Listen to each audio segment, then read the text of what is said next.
మన ముకుందాలో లాంగ్ హారాల పండుగ నవంబర్ 8 నుంచి 16 వరకు ఫ్లాట్ 9.99% VA తో వివరాలకు సంప్రదించండి.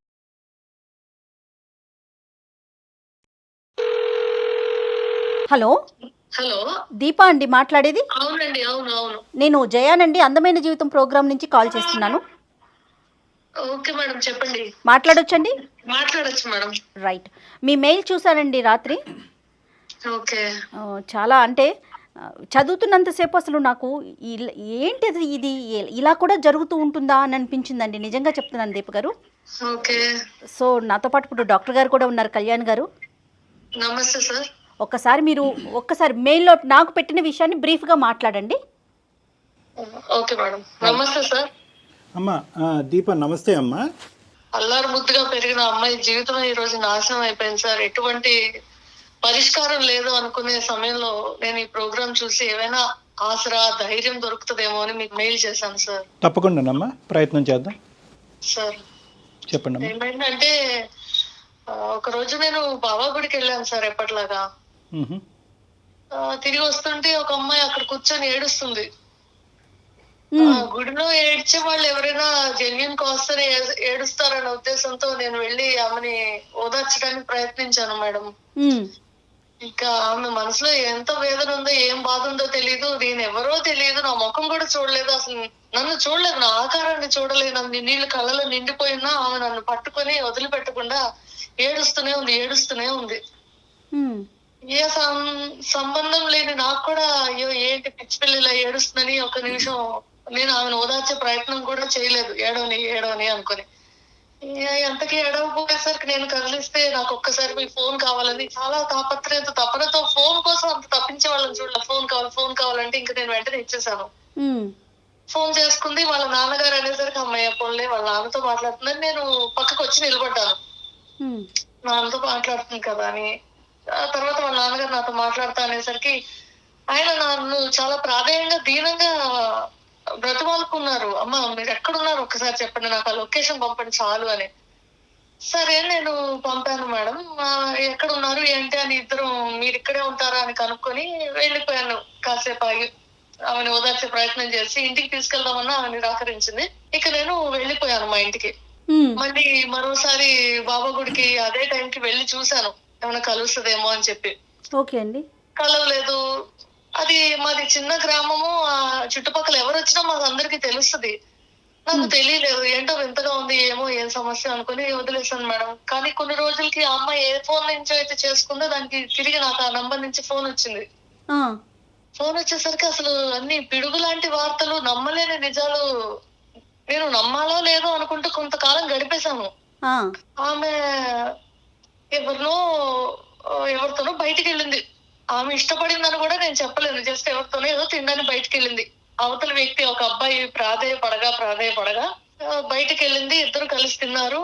ఆ అబ్బాయి ఏమైనా ఇష్టపడుతున్నా ఈ అమ్మాయి నిరాకరించింది. కదమ్మా వీళ్ళు ఒక్క నిమిషం అమ్మా దీప, వీళ్ళిద్దరు ప్రేమికులా అంటే? ఎందుకంటే ఇప్పుడు మనం లేదు సార్, లేదు. ఆ అబ్బాయి ఇష్టపడ్డాడు కానీ ఈ అమ్మాయి నిరాకరించింది. ఓకే అమ్మ. ఒకటి దీప, మీకు ఇప్పుడు మీ ఫ్రెండ్ తరపున మీరు మాట్లాడుతున్నారు. ఆ అమ్మాయి మీ ఫ్రెండ్ కూడా కాదు, మీ గుళ్ళో పరిచయమైనటువంటి ఒక వ్యక్తి జాలిపడి ఆ అమ్మాయి యొక్క అంతే. ఓకే. సో మీకు అంతకుముందు పరిచయం ఫ్రెండ్ కంటే ఎక్కువ బంధంలాగా ఏర్పడిపోయింది ఈ రోజు. ఈ రోజు మీరు చెప్పేటటువంటి ప్రతి ఫ్యాక్టు, మీ ఫ్రెండ్ సంబంధించినటువంటి ప్రతి ఫ్యాక్టు యాక్యురేట్ గా ఉండటం అన్నది కూడా ఇంపార్టెంట్ అమ్మా. సార్ ఇంకా నేను కొన్ని చెప్పలేకపోవచ్చు సమయభావం వల్ల, కానీ చెప్పే ప్రతిదీ నిజం సార్. చెప్పండి అమ్మా, చెప్పండి సార్. అబ్బాయి ఎంతో ప్రాధాయపడగా ఐస్ క్రీమ్ పార్లర్ కి వెళ్ళి ఏదో తిన్నారు. ఆ తర్వాత అబ్బాయి మాట ఇచ్చిన ప్రకారం నేను ఇంకా నిన్ను కలవను అన్నాడు. మాట ఇచ్చిన ప్రకారం ఒక నెల రోజులు ఏమో కలవలేదంట సార్. తర్వాత ఒకసారి ఎదురుపడగానే ఈ అమ్మాయి మరి ఒంటరితనంతోనో ఏమో ఆ సంగతి నాకు అర్థం కాలేదు, కానీ తిరిగి ఆ అబ్బాయిని ఇష్టపడిపోయింది. ఓకే అండి. చాలా అంటే చాలా అపర కోటేశ్వరులు అని చెప్పాలి మేడం. అమ్మాయి వాళ్ళు. ఓకే. వయసు ఎంత ఉంటుందండి అమ్మాయికి దీప? 22 ఉంటాయేమో మేడం. మీరు గుళ్ళో చూసినప్పటికీ? అవును. ఓకే అండి. ఇది కరోనా ముందు ఎప్పుడో జరిగిన సంగతి మేడం. ఓకే. తర్వాత ఇద్దరు ఇష్టపడ్డారు, పెద్దలు ఒప్పుకునే పరిస్థితి లేక వాళ్ళకి ఒప్పించేటువంటి స్తోమత, జాబ్ ఇటువంటివి ఏమీ లేక వెళ్ళిపోయారు. వెళ్ళిపోయిన తర్వాత ఆ అబ్బాయి ఏదో ఉద్యోగం కోసం వెతుక్కుంటాను, నువ్వు ఫోన్ పక్కన పెట్టు, మీ అమ్మ నాన్న వాళ్ళు మనల్ని ఎలాగైనా పట్టుకుంటారు, నాకు ఉద్యోగం వచ్చే వరకు నువ్వు కాస్త ఓర్చుకో, ఒక చిన్న గది మారుమూల ప్రాంతానికి వెళ్దామని చెప్పి ఏవో చెప్పేసి ఆ అమ్మాయిని ఇంట్లో ఉంచాడు. నువ్వు బయటకు వస్తే నేను పట్టేసుకుంటారు, వెళ్ళిపోతారు, ఒక పాప పుడితే కనుక ఇంకేంటి మన ఇద్దరి ఇళ్లలో ఒప్పేసుకుంటారు, నువ్వు దాని గురించి ఏం దిగులు పడక, ఈలోకి నాకు ఉద్యోగం కూడా వచ్చేస్తుందని చెప్పి ఆ అమ్మాయిని నమ్మబలికాడు. వెళ్ళిపోలేదు, ఇద్దరు చెప్ప పెట్టకుండా ఇల్లోపోయారు, పారిపోయారు. అవును సార్. ఓకే. ఎక్కడన్నా వివాహం చేసుకున్నట్లు ఆ అమ్మాయి ఏమన్నా చెప్పిందండి మీతో? ఆ అమ్మాయి అదంతా చెప్పే పరిస్థితిలో కూడా లేదు మేడం. ఓకే. ఇప్పుడు అంత విడమర్చి ఆ రోజు ఏమైంది, ఈ రోజు ఇది, ఈ టైంకి ఇది అని చెప్పేటువంటి పరిస్థితిలో లేదు. తను చూస్తే మీకు ఏమన్నా అనిపించిందా? పోతుంటే నేను అర్థం చేసుకున్నాను కొన్ని మాటలు, అలా ఉంది. కాదు దీప, ఇప్పుడు అమ్మాయిని చూడగానే మనకు అర్థమవుతుంది కదా, పెళ్ళయింది అవ్వలేదు అనే విషయం తెలుస్తూ ఉంటుంది కదా, అట్లా మీకేమన్నా తోచిందా? లేదు మేడం, పెళ్లి చేసుకోలేదని అనిపించింది నాకు. రైట్. ఓకే, తర్వాత ఏం జరిగిందండి? తర్వాత నాకు చెప్తుంటే నేను నిద్రపోయాను. ఇటువంటి చదువుకున్న పిచ్చి మొహాలు కూడా ఉంటారా అని, కానీ ఉన్నారు అని అమ్మాయిని చూస్తే తెలిసింది మేడం. మీ అమ్మ నాన్న కనిపెడతారు కాబట్టి నువ్వు ఈ గదిలో ఉండంటే ఆ అబ్బాయి మీద ప్రేమతో ఉండిపోయింది.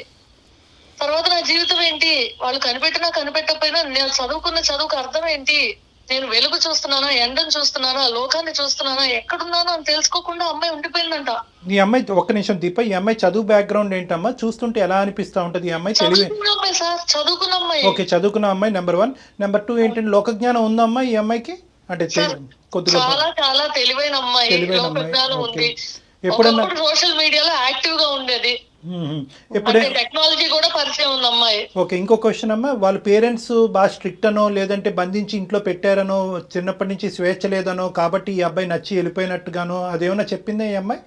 అటువంటిది ఏం లేదు సార్. ప్రేమ రాహిత్యం గాని, ఇంట్లో స్ట్రిక్ట్ గా ఉంటారని గాని, డబ్బులు లేక గాని, అసలు అమ్మాయికి ఏది కావాలంటే అది, అల్లారు ముద్దుగా పెరిగిన అమ్మాయి, గారాబం అంతా ఇంత కాదు. సో అమ్మాయికి నచ్చినవన్నీ వచ్చినాయి ఎక్సెప్ట్ ఈ అబ్బాయి తప్ప. అవును సార్. ఈ అబ్బాయి కూడా ఒప్పుకునే వాళ్ళేమో, అంత డబ్బులు ఉన్నోళ్ళు కూతురు ఎందుకు కాదనుకుంటారు సార్.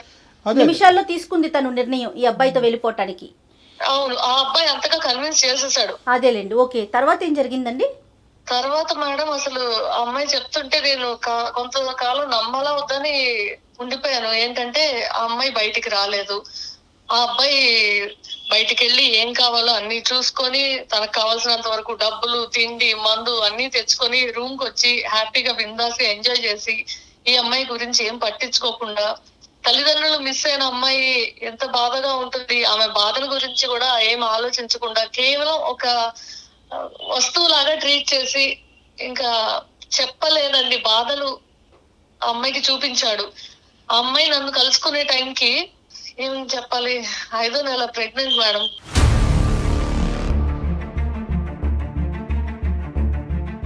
పెళ్లి కాలేదు, ఎవరికి తెలీదు, ఒక మెడికేషన్ లేదు, ఒక టెస్ట్ లేదు. My God. కడుపులో పిండం పెరిగింది అంతే, తిండి కూడా లేకుండా. ఇంకా త్రాసుడు వచ్చి తాగి అమ్మాయిని కాల్చేవాడంట, స్పృహ తప్పి పడిపోయిన సాడిజం అంతే, సైకోయిజం. అటువంటి చేసిన పనులు ఏమి చెప్పకూడదేమో మేడం.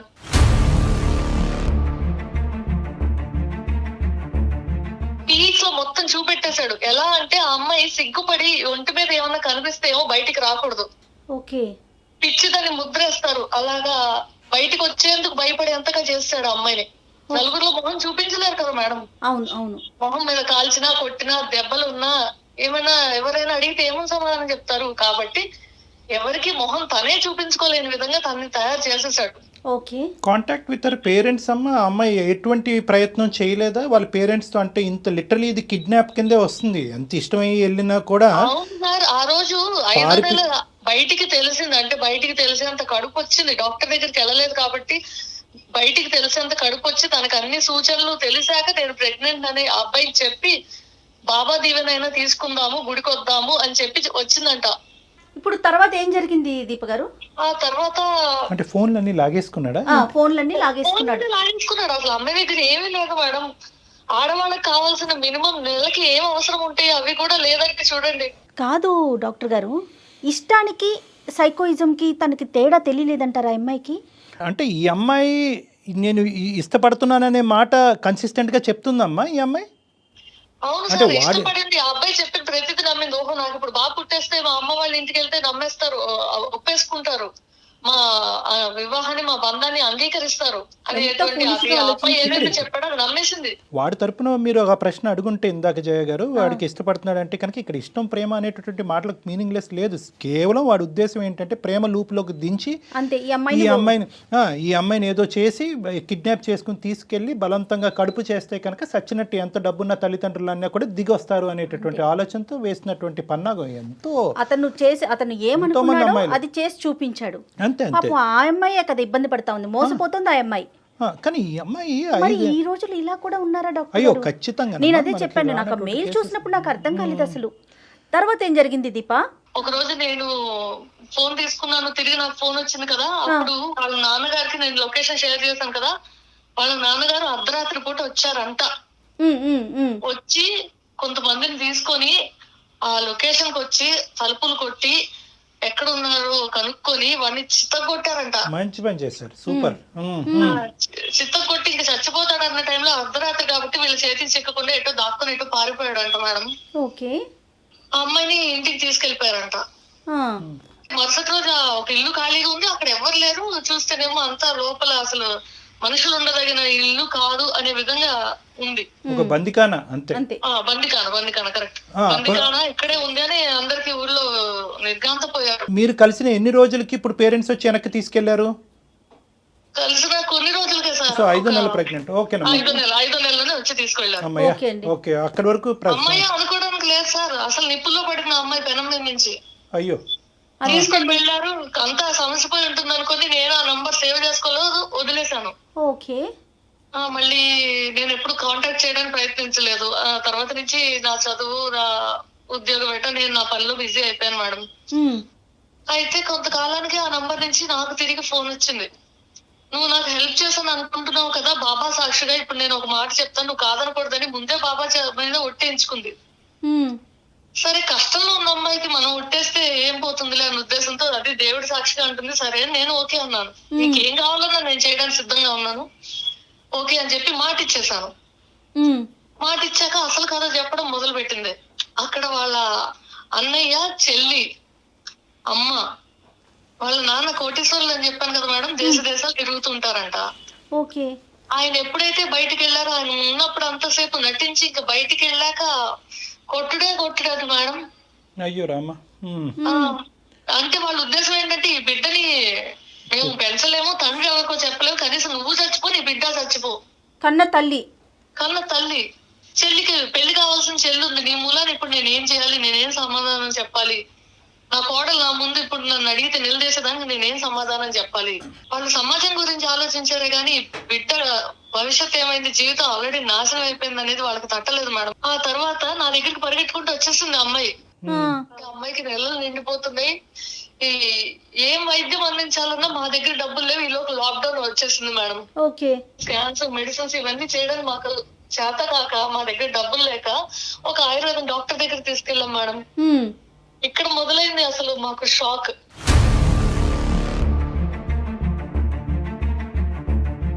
ఆ అమ్మాయికి వాడు తినేదాన్ని తినిపించేదాన్ని ఏదో కలిపాడంట మేడం.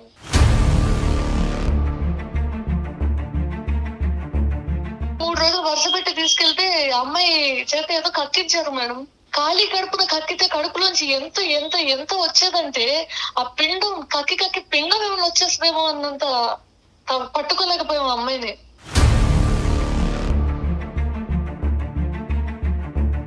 మీ దగ్గరకు వచ్చినా కూడా అతని గురించి ఆలోచించేదండి, పేరెంట్స్ గురించి ఆలోచించేదా? అసలు పేరెంట్స్ బాధ పెట్టారనేది తప్ప, నాకు అబ్బాయి కావాలి, ఇంత హింస పెట్టినోడైనా గానీ అబ్బాయిని ఏం నిన్నిచ్చేది కాదు. అబ్బాయి కావాలి. ఒక హిస్టీరిక్ పేషెంట్ కి కక్కాక తగ్గిపోయింది మేడం.